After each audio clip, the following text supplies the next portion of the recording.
Bueno, Ana Laura Magaloni, dentro de... Sí lo estuvimos analizando con Mauricio Mechulame estos 6 meses, el tema de las 2 guerras, pero ahí están. La primera guerra en Europa después de la Segunda Guerra Mundial. Ya se dice rapidito, ¿verdad? Pero sí es un megatema. Y luego, pues la reacción de Israel al ataque terrorista el 7 de octubre del año pasado, y donde sigue la guerra en Gaza con unos resultados francamente terribles. De nuevo, yo no soy experta en el tema y creo que los dos son temas bien complejos, digamos. Sí. Y como decía yo al inicio del programa, a mí me ayuda a ver como dónde están las crisis axiológicas del mundo, ¿no? Sí. Porque creo que estas 2 guerras reflejan cosas mucho más profundas Totalmente. que las guerras per se. Sí. Las 2 me parece que tienen como inicio un ataque, ¿no? Sí. Un ataque que en cualquier lado considerarías ilegítimo, ¿no? Claro, el de los rusos y el de los Hamás. rusos, Ucrania, y el de Hamás a Israel. a Israel. Lo que viene, o sea, lo que hacía víctima a Ucrania y hacía víctima a Israel. ¿Cómo han jugado las guerras? Que la guerra que Israel entabló ya no lo convierte en la víctima.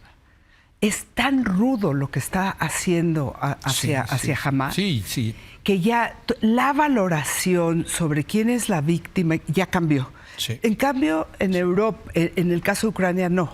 Pero quiero decir algo más. Creo que... Pero es la percepción en Occidente, esto es importante, ¿no? Sí. O sea, en Occidente ya Israel es el que se le ve como el malo de la película, digamos, y Ucrania y Rusia sigue siendo el malo de la película. Lo estoy obviamente simplificando. Como que de repente se nos invirtieron temas y de repente ya no sabemos dónde estar parados en la guerra. Bueno, sí sabemos lo que está haciendo Israel, es inadmisible, digamos. Sí.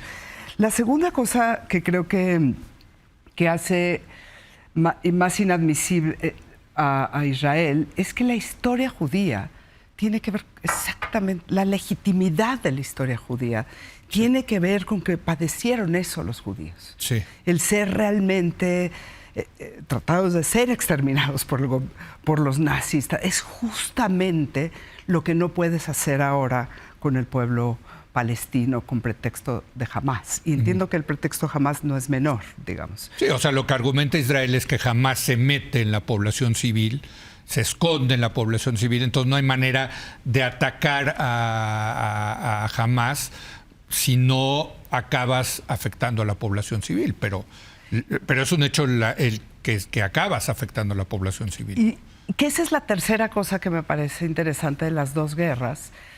¿Cuál es victoria? ¿Quién puede ganar victoria? ¿Dónde está la victoria? O sea, porque parece ser que las 2 guerras ya duraron mucho más tiempo del que estaba, y que esas victorias que se habían propuesto no van a ser alcanzables. O sea, Israel no va a exterminar a Hamás. No. Aunque siga matando a la población palestina, no va a exterminar a Hamás. Y parece que entre Rusia y Ucrania no se va a definir cabalmente el territorio, ni se están redibujando las fronteras, como había pensado Rusia originalmente, pero se sigue matando un montón de gente. Entonces, lo dramático de estas guerras es que llegamos a un absurdo donde ya no sabemos quién va a, o sea, cómo ganar victoria, quién va a... Lo que queda es muerte tras muerte tras muerte. Claro. Y cada vez se vuelve, sobre todo en el caso de Israel, que está rebasando constantemente los límites de lo inadmisible. Y que eso, en una guerra que sigue y sigue y sigue, pues acaba siendo, la verdad, dinamita para el propio Israel. Ahora, en ambos casos, tanto Ucrania y de Israel, resulta fundamental el apoyo de Estados Unidos. Fundamentalmente. Bueno, en el caso de Ucrania, también de Europa. Pero, digamos, Estados Unidos es fundamental en esto. En ambos casos. En ambos casos. Sí, no totalmente. ¿No? En efecto, son guerras asimétricas, pero muy distintas. Sí. En el caso de Gaza, por precisamente la estrategia de Hamás de esconderse dentro de la población, de meterse abajo de hospitales, etcétera, etcétera, etcétera, eso genera una situación muy distinta a la situación de Ucrania. No solamente eso, sino que también Gaza están encerrados, no se pueden ir. De Ucrania se pueden ir a Londres. Sí. De hecho, ha habido mucho. Ha habido mucho, ¿no? Hay una vieja frase, no me acuerdo de quién, que tiene que ver con la filosofía de guerra justa, que solo se vale sitiar una ciudad por 3 lados, nunca se vale sitiar una ciudad por 4. Es decir, tiene que haber una manera de que los civiles salgan. Parte de la situación en Gaza que la hace muy, muy complicada es esa, que no hay ni salida de civiles ni entrada de ayuda humanitaria. En Ucrania lo que vemos es una guerra, por más que sea simétrica, más convencional, entre comillas. Sí, son 2 ejércitos. 2 ejércitos, sí. Y si ves quién muere, y es una gran cantidad de soldados los que mueren, pero son soldados. Aunque a veces hay ataques. No, claro que hay civiles víctimas, muertos, claro que hay. Pero si ves en el caso de Gaza, la cantidad de civiles muertos es mucho, mucho, mucho mayor, ¿no? Pero en efecto, algo que sí las hace similares en ambos casos es el rol central de Estados Unidos, no solamente en el conflicto en sí, sino en la historia detrás del conflicto. Claro. En el caso de Ucrania, el problema desde el punto de vista de Rusia-Putin tiene que ver con una supuesta promesa al final de la Guerra Fría de que la OTAN no iba a crecer y sobre todo no iba a crecer en la frontera con Rusia, en particular en Ucrania, y precisamente lo que ha ido ocurriendo es eso. Entonces, digamos, en la lógica rusa, en la cabeza de Putin, esa es la razón por la cual invade. Es una invasión defensiva, ¿no? Entonces, creo que Estados Unidos es importante no solamente en la ayuda puntual de armamento, sino en la historia de ambos conflictos, ¿no? Y no se vea en el caso de Gaza que eso vaya a cambiar en el futuro próximo. En el caso de Ucrania, sí fue una guerra que Estados Unidos, por razones internas, medio abandonó un ratito. Y gracias a que Europa algo pudo ayudar, no se metió en serios problemas Ucrania, ¿no?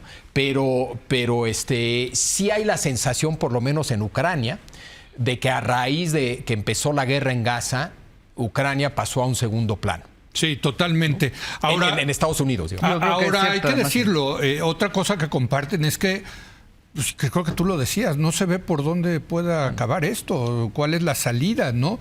En Israel traen un relajo enorme político, ¿no? Tú ahorita nos platicas de eso, interno. O sea, Netanyahu no ha caído y yo no creo que caiga. Bueno, es que a Netanyahu le conviene que siga la guerra, porque si acaba la guerra cae, pero no solamente cae, hay el riesgo de que se vaya a la cárcel, porque está siendo acusado de corrupción en Israel. Netanyahu, y después de los ataques del 7 de octubre, debieron de haberse ido. Se quedó porque el pueblo de Israel decidió que se quede, que haya un gobierno de unidad nacional, ¿no?, para reaccionar frente al terrible ataque del 7 de octubre. Pero cada vez se va quedando más solo. Es peor, cada vez que depende más de los partidos de la ultraderecha, que sí son unos fanáticos tremendos. Entonces, yo creo que esto está dividiendo al Estado de Israel. Hay manifestaciones, hoy hubo manifestaciones, hay parte del electorado que quiere que caiga el gobierno, pero por otro lado, cómo organizas unas elecciones en medio de una guerra, en fin, ¿no? Pero Netanyahu es parte fundamental de esta ecuación. Y que lo que es dramático de la ecuación es que aquel que puede inclinar la balanza para la paz tiene todos los incentivos para que siga la guerra. Sí. Y por razones tan frívolas como de eso depende que se sostenga en el poder y no se vaya. Y se está matando un montón de gente. Totalmente. Es increíble. Y yo creo que... Bueno, y Estados Unidos es otro que también podría... Pero te voy a decir... inclinar la balanza. También hablando... Ya están tratando, ¿no? Ya puso no Biden tanto. Yo creo que a nivel retórico. Pero te voy a decir otro, porque decíamos de los liderazgos en Estados Unidos, es que también en Israel hay un problema de liderazgos. Y por cierto, a Zelensky ya también se le está complicando, ¿no? Pues llevan 2 años. Ya hay gente que dice que se vaya Zelensky y vamos a renovar la baraja, en fin, ¿no? Pero ese es el tema, si se va Netanyahu, ¿quién queda? No, o sea, está Gantz que pero que muchos lo consideran de más izquierda, en fin, no está fácil. La pregunta es ¿quién puede restablecer la paz? Eso. ¿Quién puede tener la capacidad? Estados Unidos. Solo Estados Unidos. Yo creo que Estados Unidos. Solo Estados Unidos. Por un tema de dinero y de influencia y de, ¿no? El problema es que Estados Unidos también está en su propia guerra interna, ¿no? O sea, vamos a llamarla guerra. También está en la guerra de Ucrania, porque la guerra de Ucrania es una guerra geopolítica. Sí, fundamental claro. para Occidente. Fundamental, ¿no? fundamental. O sea, ahí sí se está jugando las democracias occidentales, sí, más Rusia y China. Y ahí está la geopolítica en ese 100%. pequeñito mundo donde ninguno de los dos lados va a dejarlo ir fácil. Pero adentro hay gente muriéndose. Es dramático. Pero fíjate, es muy interesante porque cuando pasó la invasión, los europeos se pusieron todos así, ¿no? La primera guerra después de la Segunda Guerra Mundial en Europa, etcétera. Yo creo que, no sé, ¿qué sientes? ¿Cuál es el sentimiento, crees, que hay en Europa con respecto a Ucrania? No, yo creo que... o sea, siguen igual de preocupados como cuando empezó y la OTAN ha crecido.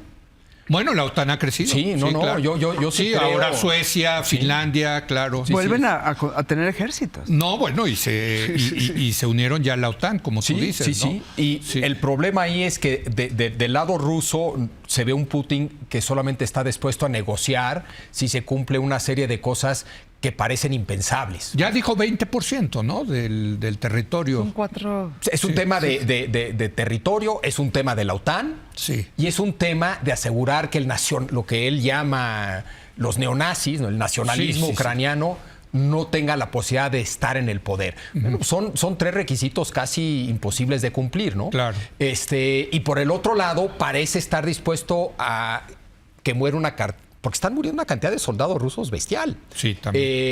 Le ha de costar una cantidad de dinero bestial. Es decir, está dispuesto a aguantar. Pero fíjate, las sanciones no han funcionado. No. ¿Por qué? Porque se triangula a través de China, la venta de petróleo, en fin, ¿no? Bueno, China es el otro actor que no hemos mencionado, que es un actor también clave en cualquier tema global hoy por hoy, pero importante en el caso de Ucrania, ¿no? Así es.